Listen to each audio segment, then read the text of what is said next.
Picture this. You're in front of your latest prospect, closing the biggest deal of your life. Your pitch decks were perfect. Your scripts, flawless. And when the time came to answer the golden question of, are you ready to move forward? Nothing happened. For everyone who loves sales, this is their worst nightmare. But fear not, because in this podcast, we're unraveling the enigma behind those missed opportunities. From appointments that evaporate to presentations that felt like a Broadway show but ended in awkward silence, we're dissecting it all. Welcome to Love Your Sales. Welcome to another episode of Love Your Sales. I am extremely excited because I am joined by Eric Vallee. Eric is an expert in generating leads and revenue from websites. During his past 15 years, he has specialized in search engine optimization and recently launched his own SEO consulting firm, Silver Fox MKE. During this time, he has worked with numerous companies, including M3 and DuPont, to help generate leads and revenue. During his last position as a digital marketing manager for a plastic and adhesive manufacturing, he oversaw all aspects of the website, as well as partnering with the sales team to drive and close sales. He consistently generated more than 2,000 leads each year. He also helped bring in more than 1 million in revenue from new customers each year. That is absolutely awesome. Eric, I am so thrilled to have you join me today and talk about, well, how SEO can, really how important SEO is. So welcome to the show. Yeah, thanks for having me on. I'm very excited. I've been listening to your podcast for a while, and I think it's a great podcast. I've had the opportunity to work with many salespeople, and I find some of the insights that your podcast provides to be just exceptional. Well, thank you. That's a huge compliment. And I love working with salespeople. Have to be able to rely on a lot of tools, right? Or we should be. And if you're a salesperson out there not relying on all of the tools that are available to you, you need to really, take a look around and lean into those. And one of those being somebody like yourself, because we live in a digital world, but that digital world is only as good as the people who are actually helping behind the scenes make, us visible, right? And that's Absolutely. Yeah. That's what SEO is. Yeah, SEO. So basically, just to give a primer on SEO, SEO is basically, it's part art, part science, a lot of experience. And what you're trying to accomplish is an SEO specialist, their goal is to understand how search engines like Google, and Google is the big player, how they analyze and look at websites so that you can, by understanding how Google looks at a website, you can understand and help businesses become more visible on Google. And Bing is also important. A lot of people discount Bing. Google has somewhere around 70% of the market, but Bing actually has about 18%. They also have Yahoo that goes in there. But the big thing that's really important with Bing is that GPT-4, the AI, is actually pulling from Bing. So as that continues, Bing is going to become more and more important. But getting back to SEO, what SEO is really is looking at a website, understanding what it does well, and how it could be improved to get better visibility on Google. Interesting. I did not know that about Bing, and I'm sure that that's common knowledge in your circle. So explain to me what, SEO, you explained what it is, but how does one even begin to better understand what's happening when you say, I'm going to improve your SEO? Okay, well, what does that mean? Like, what are you doing? Absolutely. That's an excellent question. So basically, when somebody like me, like a consultant, comes in and looks at a website, I'll look at a variety of factors. The first thing I always look at is I'll try to get an estimate of how their organic traffic is performing. And let me go back a little bit on what organic traffic is. A website gets visitors from 4 different sources. One is direct traffic. If you give somebody your business card, it's got your website on it, they type that domain into a website, that's considered direct traffic. If they're on, say, if somebody's on this podcast and you have a link on it, that's called referral traffic. And websites will get referral traffic. Or like if they're listed on Yelp, they would, and somebody goes on Yelp and then clicks over to their website, that's referral traffic. The other source is paid.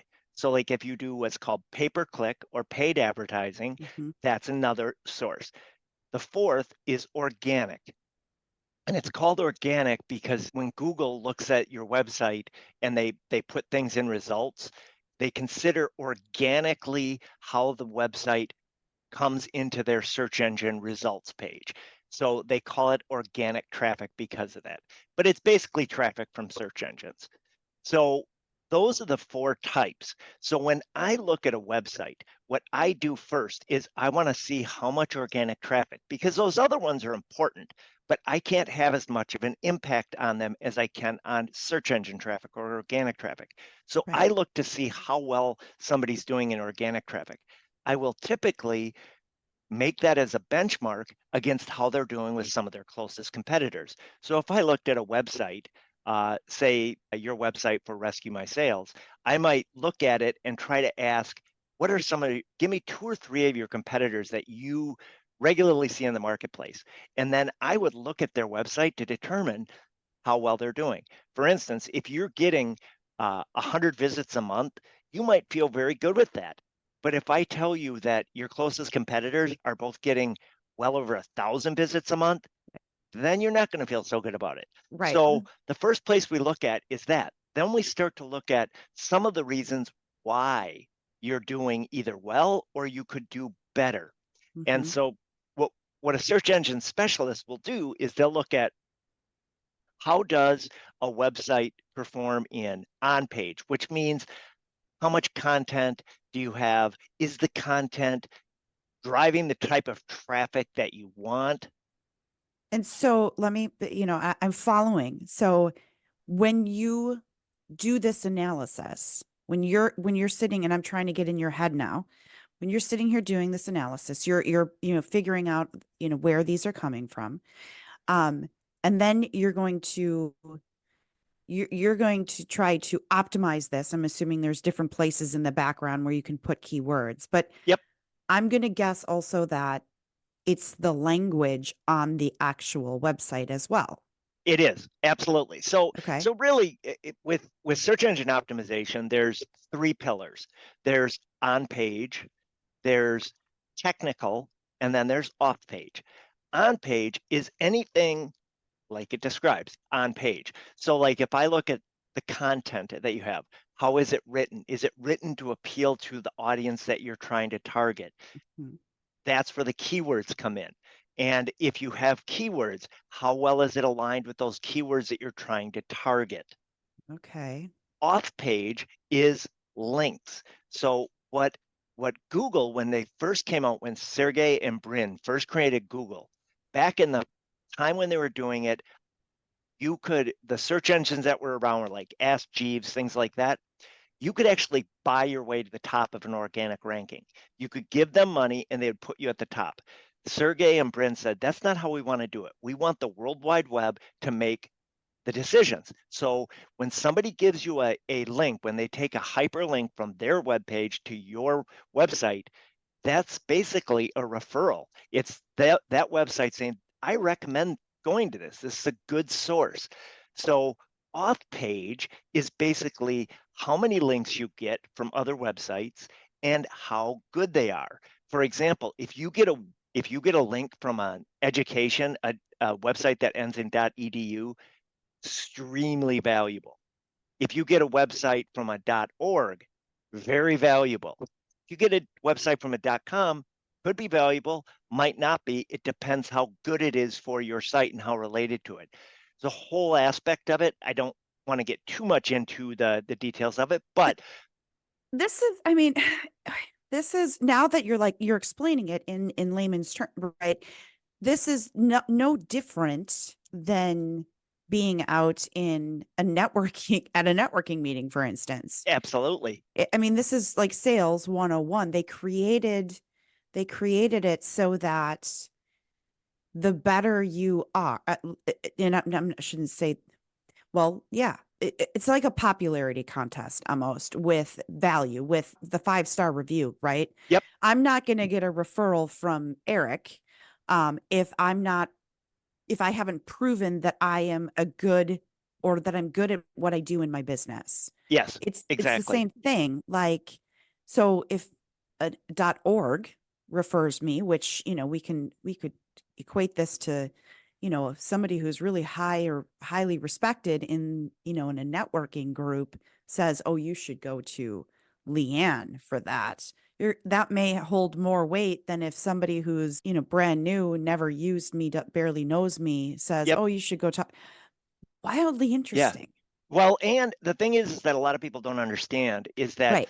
so with .orgs and .edus, you can't just have those. So there's Right. a whole organization that oversees things. And Right. when you go to like a GoDaddy or any type to buy a domain, they won't let you buy a .edu domain unless you have the accreditation. Right. So that's why those are so valuable. So like I graduated from the University of Milwaukee. If I was able to get a link from a uwmilwaukee.edu, Google knows that those are very limited, and so they're so much more valuable. So like you did have a very good analogy. Link building in a way is like a popularity contest. The more links that you get, the better your site is going to be. However, it does get a little bit more complex because it's not just a matter of the number of links, it's also the quality of The links. quality. Right. Which means that you can't just go and buy, link, how would I say that properly? No, you're You- absolutely right. There's a lot of problems when you try to buy links. Google does not want people to buy links. Right. So yeah, so you can't just buy your way to the top. And the thing is if you do something that gives you a ton of links overnight, Google will usually spot that, flag it, and manually review your site. Right. But the third, I did want to go back. So the first two areas that I mentioned were, one was on site, on page, the other is off page. The third is technical. So technical is how well your site performs. Google is very, very concerned about mobile websites and how on the phone, because they know most people will access websites from their phone. So they're always looking to see how quickly your website loads on a phone. And you've done this where you load, you're at a, maybe you're at a basketball game or you're at a party and you open your phone, you open a browser and you click on a link and the website doesn't load. Right. The first thing you do is you click back because you're like, well, this website's broke. Yeah. Google knows that they want most websites to load within 3 seconds. And what that means is that actually they have different terms for it, but basically that you can actually see that it's loading. If you get like a web page on a mobile browser on a phone and it doesn't load within 3 seconds where you're getting nothing, 99% of the people are going to just click back, and Google knows that. So what they look at is that they want your technical aspects of your website to be in tip-top shape so that on a mobile phone, it loads quickly. And that is of utmost importance for Google. Interesting. So, and I love, so it was literally, Google was built on sales, on a sales model. Possibly, yeah. I mean, and that's everything that you're saying is kind of what I'm hearing, is that you can't, I mean, yes, you can pay they have paid advertising there, which, yeah, they've got to make money, right? They So do. that's great. But on an organic level, really the only way to the top is to have the proper, almost like networking, is to have all the proper keywords in there, is to have all the saying the right things, singing the right song. Right, And absolutely. It's the same thing when you go to a networking meeting. Well, it's like Zig Ziglar. Everybody knows Zig Ziglar. Yeah. He's written a lot of books, very good in sales. If you get a link from a website that is associated with Zig Ziglar's organization, people are going to recognize it right away. Right. Google's going to recognize it. So it is, you're saying the exact right thing. It's how you network, how you build your brand, and that's how valuable links are. When you have a very valuable brand like Zig Ziglar, it's going to be very valuable for those links to get that. So so basically what I do is I'll look at all of those aspects of a website to try to figure out whether or not somebody can do better and how they can do better. Because one of the things that I've seen in the course of my career doing SEO, organic traffic or traffic from search engines for most websites is about 40 to 60% of their traffic. So it's usually the lion's share of their traffic is coming in from organic. Mm-hmm. And so it's very important to try to make sure that they're maximizing that traffic. Right. And having, as a salesperson, if I could spend less time making phone calls, because every salesperson out there is like, yeah, I'd love to make, have less time making phone calls Absolutely. and more leads actually landing on my lap, that would be amazing. Which is Absolutely. why, people are like, well, everybody knows Target. They don't have to advertise. Wait, I'm sorry. Every single, I get hit all the time by the big box stores, by all of the big name companies, never stop marketing. Never. They And never, they're known by everybody, but they absolutely. never stop marketing. Well, and that kind of goes. So like I did lead scoring for 4 years in my last job. And in the previous job I worked on, I helped out a lot with inside sales. And one of the rules that I have with leads is when leads come in, the first rule that I have is you got to get on them quick. Oh, And the second rule, which is kind of where we are going with this, keep on marketing, is when you look at hunters and farmers, there's two types of salespeople that I'm aware of. Hunters who generally will cultivate and do a really good job of cultivating their existing clients. mm-hmm. And then there's hunters who want to always try to find that next deal. Right. They're both valuable for organizations, but they're different types of people. Mm-hmm. Organic search and website leads can help both of them. Right. And one of the reasons with hunters that it's really critical is when you talk about like big box, you said like Target. If you go on Google and you type in, I'm looking for anything like golf clubs or mm-hmm. tennis shoes or whatever, if you see Target come up, because you have a good experience with them, you're more likely to click on that. And so that's how farmers can benefit from organic traffic, because what happens is a lot of people are like, well, companies know about us. We've got them. We signed a contract and they've got my number. I can tell you from experience, a lot of existing customers will go into Google. They'll say if they're looking for tennis shoes, they'll look for tennis shoes. And then all of a sudden they'll see their company that they work with come up. They'll click on that link and they'll fill out a contact form rather than working with their salesperson. And we see that regularly. So brand recognition is always important. And like you said, Leanne, you want to always be marketing. It's the number one mistake that I see companies make is, wow, we're doing really well. We're getting in a ton of business. Let's pull a little bit of the budget from marketing and, because we're doing really well.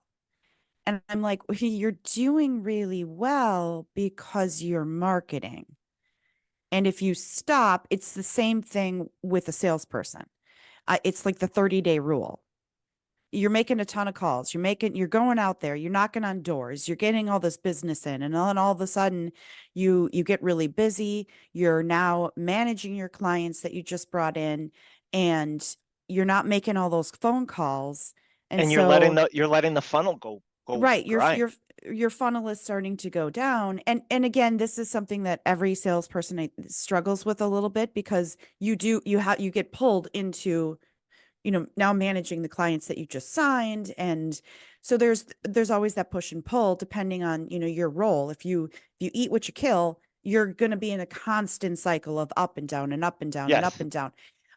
If you're in a sales role where you sign that client, you bring them in, you kick them to a team that's now going to, manage them, you should stay fairly steady if you're making the call. It's the Absolutely. exact same thing with your marketing plan.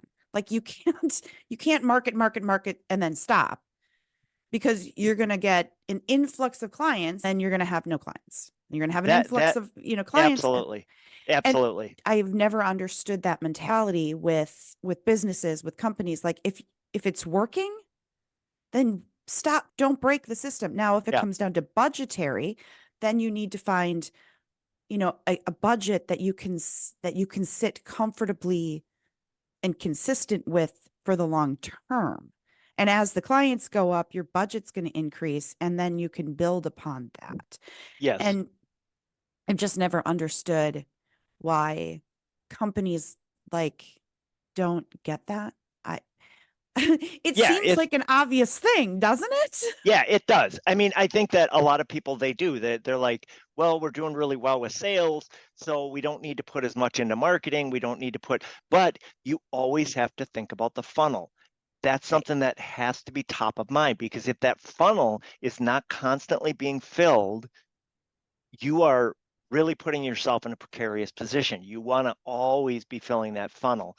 And the thing is when I was working at my last company, we would have customers that would come in that we weren't sure if they were going to sign right away, but they might sign in a year. And Right. so if you stop that, who knows what's going to happen? Right. Right. Customers who are widely interested today, but if you go dark for the next year, they're going to forget about you and they're going to Yeah, sign with somebody else. yeah, Right.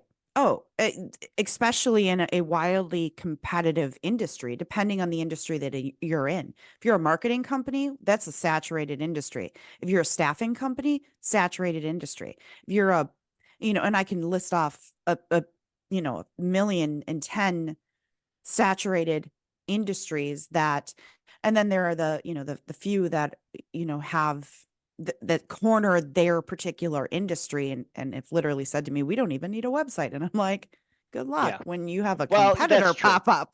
Right. Well, that's true. And one of the things I wanted to mention that a lot of people don't realize is with leads that come in from your website, something that is really important and a lot of companies don't realize, understand where those leads are going, because a lot of times people don't understand that they'll have number of different phone numbers that are coming into their website, whether they're using a call center or how they're doing it. They have multiple different places where their emails might be going.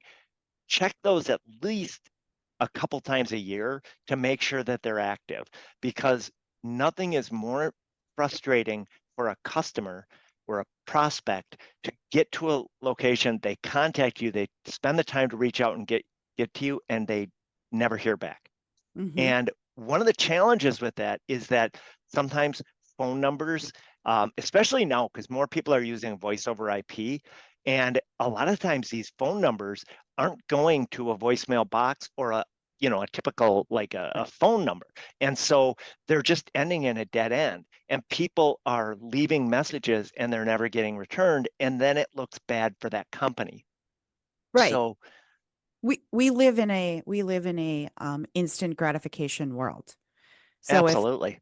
I'm looking for a plumber, and I always use a plumber or because plumbers, electricians, all of the trades, unless I have somebody or somebody has referred a person to me, I'm one of those people who will go on, like Google and look for the best star review and then start calling down the list. Yep. And till somebody answers the phone. If they Yep. don't answer the phone, I'm like, I'm Right. moving on. Because Yep. if they're, and again, I know that there's a lot of, places that are brand new, but like if you can't answer your phone or respond with hey, like, and I love the text message of, hey, see that you called, I'll call you back in a couple of minutes. Great. I'll give them a chance to call me back. But if I don't hear from them within like a reasonable amount of time, I'm moving on. Like, Absolutely. Absolutely. And it's so funny that you mentioned that, because one of the things that I think is most important with website leads is find a way to get back to somebody right away. Because the thing is we're in a society right now where Amazon has changed the game. Amazon, you can order something on Amazon at 8 in the morning and have it to your house by noon. And Right. so people have a very high expectation of how they can get in touch with companies. And the reality is 77% of leads that are submitted through a website never get followed up on. Mm-hmm.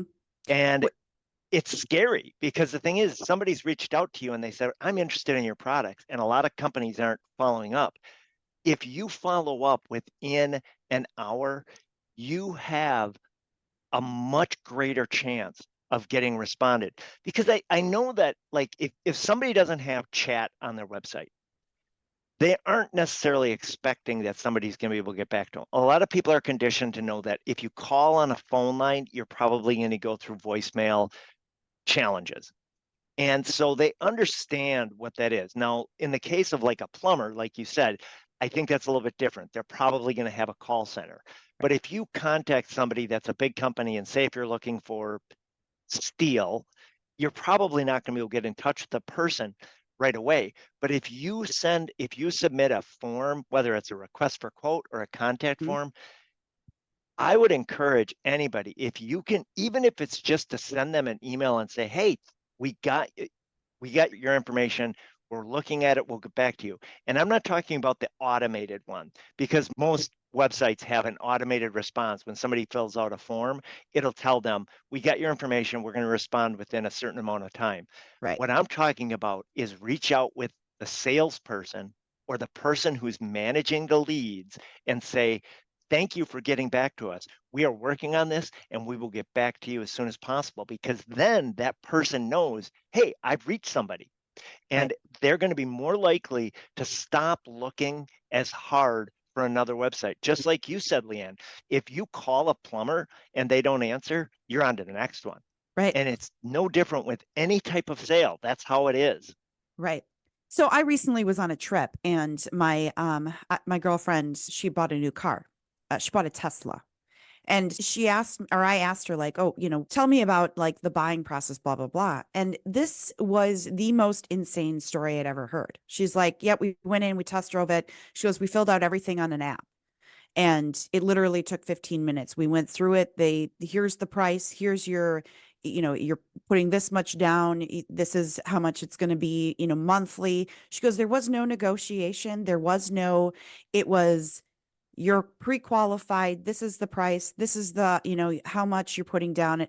And it's all done in an app. And she goes, it was done in 15 minutes and we drove out with the car. And I was like, oh my gosh, like, I know. that is like unbelievable. Like if buying a car was that simple, like it wouldn't give me anxiety every time I look at my car thinking I need to buy a new car. Yeah, if I talk to my mom about it, she'd be like, no, you have to go in and you have to negotiate and you have to go in and Right. But holy crap, we're revolutionizing the way that we do just simple things because of technology. And then she went as far as to say, oh yeah, like you have to, because of the weight of it, you have to have your tires rotated. She goes, I pull up the app. I tell them that I need my tires rotated. They come to my house. They text me, we're here. She goes, I don't even have to walk out of the house if it's parked in the garage. They have access through an app. They rotate the tires and they leave. She goes, it is the most convenient car experience ever. She goes, I love it. Right. Now, we're not talking about a $200,000 car. Yeah. We're talking about a reasonable, for somebody, some people, depending, it's a reasonably priced vehicle that when you talk to somebody who owns one, they're like, oh my God, I love being a Tesla owner. Yeah. And I'm like, why? Like, I don't get, and then you hear about the experience. This is what the world wants.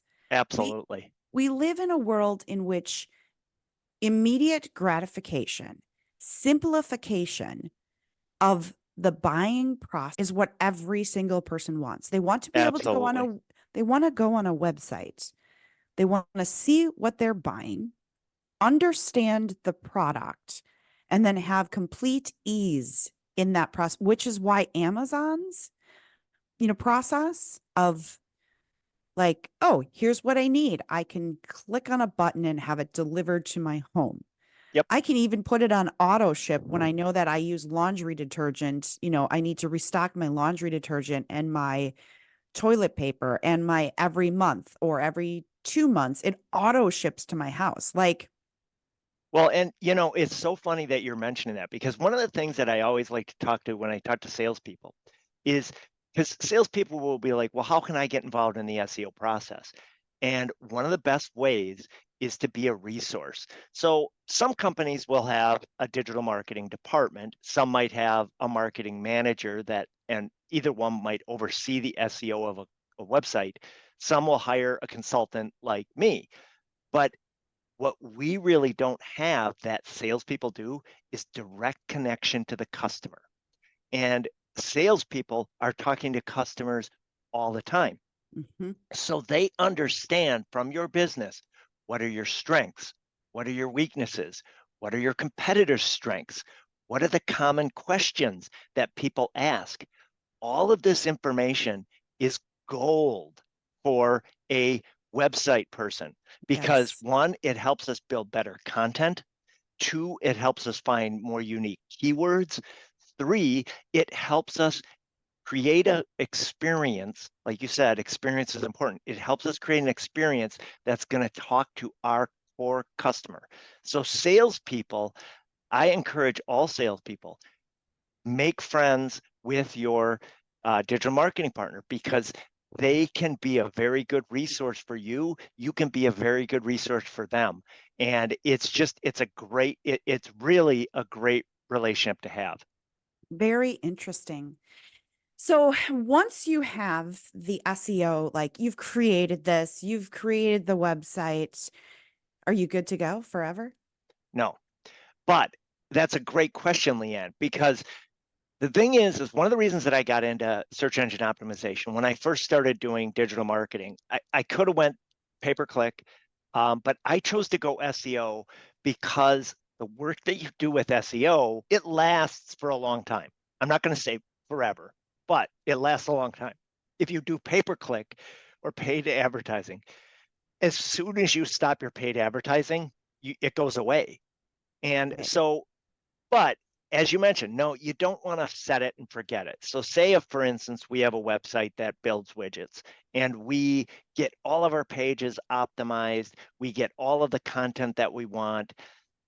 Do we let it go? No, because there's constant changes. It's like a garden. You constantly need to give it attention. Maybe it's the links are breaking. And what a link might be is, like on a page, you might link between two pages on a website. Maybe you change the URL of one of the websites and that breaks. That leads to poor user experience.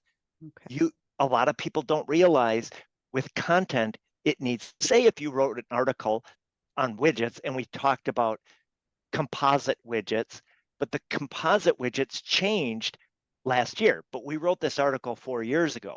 Well, if somebody goes on that article and they look at composite widgets, they're going to like, well, these guys are behind the times. So you've constantly got to look at your content. Is it updated?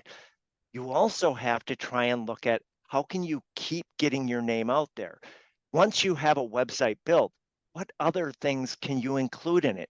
The more pages that you have on a website, the better you're going to have to bring in traffic. Because it's like, I try to look at it like when you look at like where they go after the crabs and they have all these nets.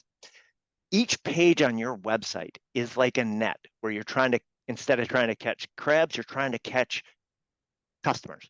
And Right. each page on your website can bring in new customers. And the way you bait that net is with keywords. You find the right keywords that are going to appeal to those, and that will help bring in traffic. Now, that's not to say that you want to just have as many pages as you can and they don't really serve a purpose, but you want to try to keep building your pages. There's always ways to build pages. If you look at if you have a product page, Maybe you have a product page that links to commonly asked questions, or your warranty, or your returns, or how you compare to the competition. There's so many different aspects. So yeah, you never want to stop growing your website, and you never want to stop managing it and maintaining it. It's an awesome answer. And you're totally right, like, obviously. But hey, we are coming to time, and I want to give you your 30-second shameless pitch before we wrap up. Okay, great. Yeah, like I said, I work with big companies, small companies, solopreneurs. You can find me at silverfoxmke.com. I have a lot of experience in manufacturing. I've done a lot of work in other industries, and I'd be happy to help anybody if they're looking to figure out how they can do better with websites, how they can do better on Google. Awesome. And what is your website, or LinkedIn? How can they reach out to you? What is the preferred way? The best way is to go on my website. It's SilverFox. It's www.silverfoxmke.com. Perfect. Well, again, I really appreciate, and that'll be in the show notes. My apologies. So that'll be in the show notes, but I really appreciate you coming on, Eric. It's been an awesome conversation with lots of gold nuggets. Yeah, this has been great. I've really enjoyed it. And thank you for having me on. Yeah, it has been my pleasure.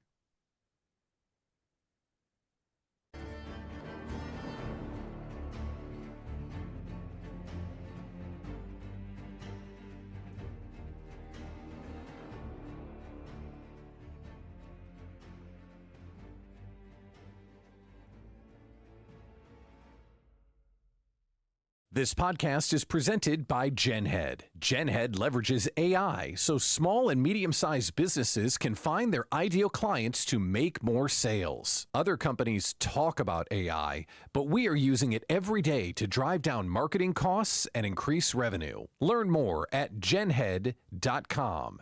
That's genhead.com. This podcast is sponsored by Sales Rescue. Ready to revolutionize your sales strategy? Sales Rescue is here to transform your business's approach with proven success. At RescueMySales.com, we turn the frustration of missed targets into the thrill of exceeding goals, empowering you to meet and surpass your sales ambitions, leading to growth and profitability. Exclusively for Love Your Sales listeners, claim your free sales consultation today and receive our Sales Rescue AI playbook.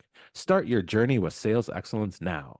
But hurry, this free offer is only available for a limited time. Visit RescueMySales.com now. That's RescueMySales.com. Don't miss this free opportunity at Sales Rescue, where we rescue your sales so you love your profits. Thanks for joining us for Love Your Sales. For more, connect with Leanne on LinkedIn, and be sure to subscribe to the show and leave us a rating and review. We'd love to hear what you think. Looking for a way to take your sales process to the next level? Visit us at loveyoursales.com to find out more about how Leanne can take your organization to new revenue heights. And be sure to join us next time for more great ways to love your customers so they love your sales.